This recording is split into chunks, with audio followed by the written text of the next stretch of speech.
G'day, Stephen Page from Page Provan Family Fertility Lawyers. And today's video I've called If the Cap Fits.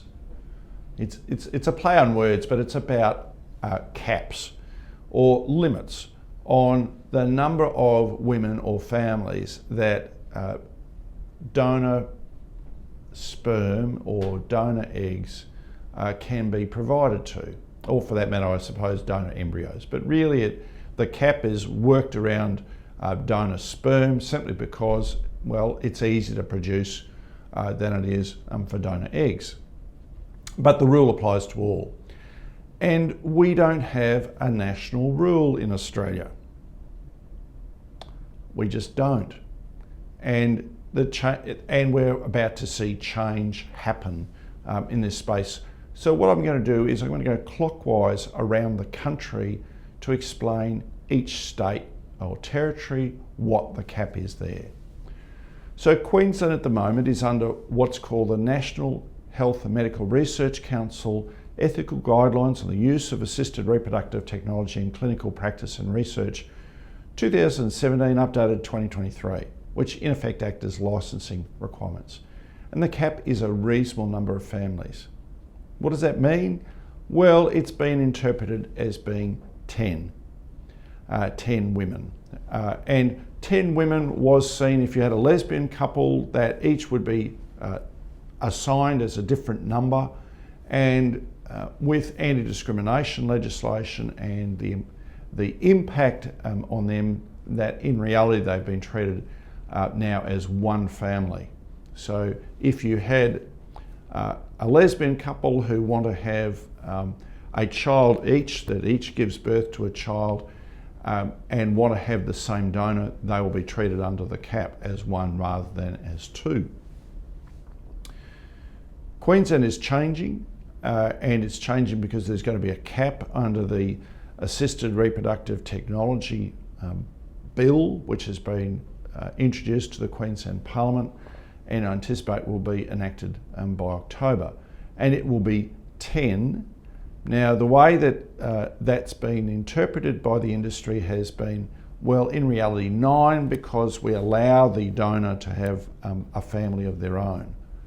But the way that the bill has been drafted has been, no. If they haven't had family through assisted reproduction, then that's excluded. So that means, in fact, it's going to be 10, not 9. So I think that's a positive step, and that's Australia-wide. It's quite clear that's said Australia-wide.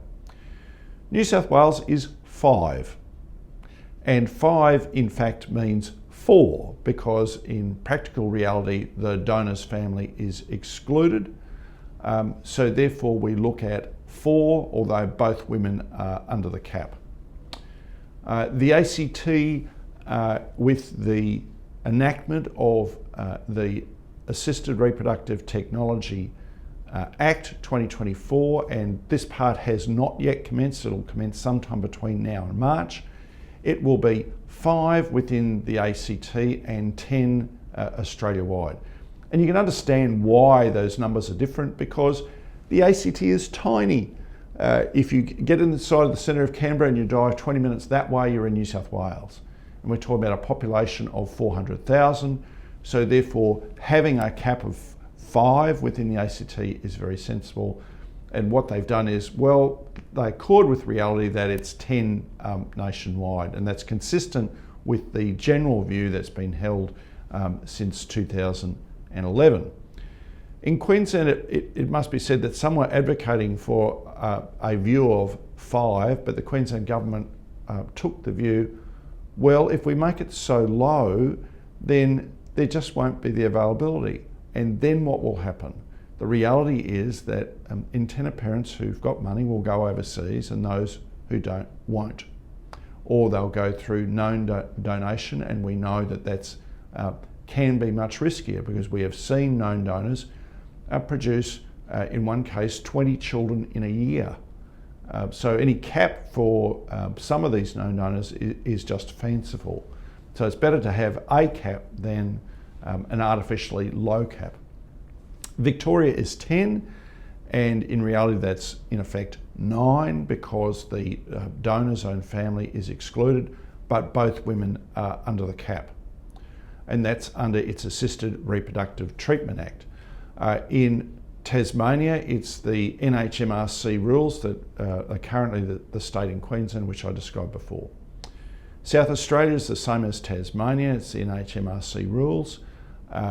Northern Territory is the same as South Australia, namely the NHMRC rules. And Western Australia is the most restrictive of the lot, which is five families worldwide.